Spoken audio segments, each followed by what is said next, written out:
Через 11 лет, в 1912 году, писатель Сергей Анисимов и его друзья стали свидетелями потрясающей истории мужества и силы духа ингушского проводника Исаака Бузуртанова и французских альпинистов.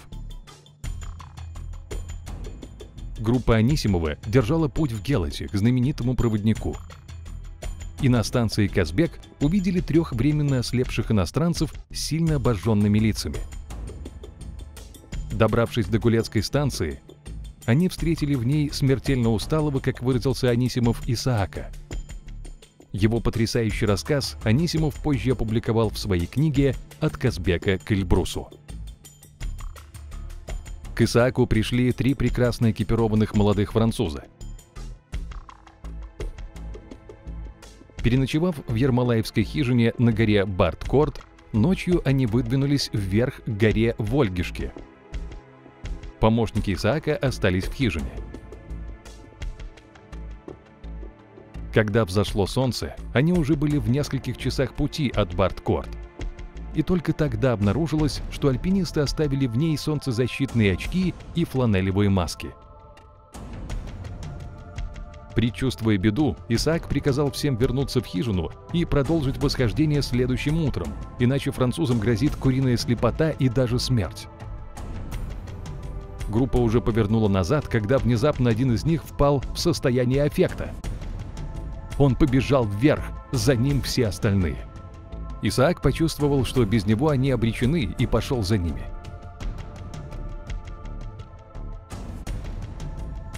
Они двигались теперь уже не так легко, как прежде, а тяжело, втыкая в лед шипы своих железных кошек, пригибая головы, смотря себе под ноги, не смея взглядывать на небо. Бузуртанов считал и себя, и их почти обреченными на слепоту или на гибель, но продолжал вести. Ему казалось, что силы ослабели, но он все шел впереди альпинистов, привязанный веревкой, а те гуськом двигались за ним. В первый раз в жизни у него на Казбеке кружилась голова, как-то шумело в ушах и захватывало сердце. В такие минуты французы падали ничком на лед, раза 2 подкреплялись маленькими глотками коньяка и потом, точно оживши, снова лезли вместе с ним к вершине по ледяным склонам. Так двигались они часов до 10. Макушка Казбека, казалось, была совсем близко и все еще недосягаема, когда один из французов, самый младший, юноша лет 22, вдруг потерял силы и упал на лед. Шли трудно, но без оглядки. Глаза начинали уже гореть, ноги совсем деревенели. Приходилось останавливаться после 10 или 20 шагов. И тут на беду подул им в лицо прямо с вершины сухой и резкий ветер. Едва они останавливались, чтобы хоть чуть-чуть отдохнуть, как их ноги совсем заметало снегом. Но они все шли и шли. Теперь уже и сам Бузуртанов не думал о возврате. Всякое благоразумие оставило его. Они добрались на вершину, полностью изможденные. Молодой француз продолжал терять сознание. Группа теряла время. Сил на обратный пеший спуск же не было, а пребывание на вершине грозило смертью. И Исаак принял решение спускаться по обледенелой поверхности, сидя на альпийских ранцах, как он делал много раз на этом спуске.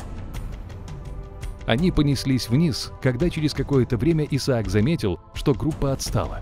Он повернулся к ним, чтобы поторопить, и...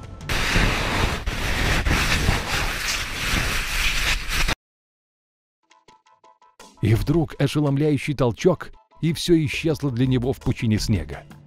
Он чувствовал только, что летит вниз. Потом он потерял сознание. Сколько длилось это забытие, он не знал. Но, опомнившись, Бузуртанов увидел себя в глубине ледяной трещины. В ней застряла огромная снежная пробка между 2 страшными стенами изо льда. Он сам сидел по грудь в снегу, сдавленный со всех сторон. Внизу под ним была темная ледяная бездна, а вверху густо синела полоска неба. Бузуртанов был один и решил, что его спутники попали в ту же пропасть и провалились вниз. Одумавшись и оглядевшись, он понял, что совсем беспомощен, и стал молиться Аллаху, а потом снова впал в забытье. Он очнулся от того, что его звали по имени. Французы кричали ему сверху. Прямо над собой в просвете трещины он увидел головы своих альпинистов. «Как будто меня вынули из гроба», — говорил Бузуртанов. «Я так обрадовался, что молчал и не сразу отозвался. Я только смотрел на них глазами, и они видели, что я жив». Они бросили ему веревку, но она оказалась коротка. Они удлинили ее своими поясами и снова сбросили. Но Исаак никак не мог удержать веревку в момент подъема. Он был крепко в снегу. Затем французы догадались и сделали петлю, чтобы он мог продеть ее под мышки, и стали тянуть вверх.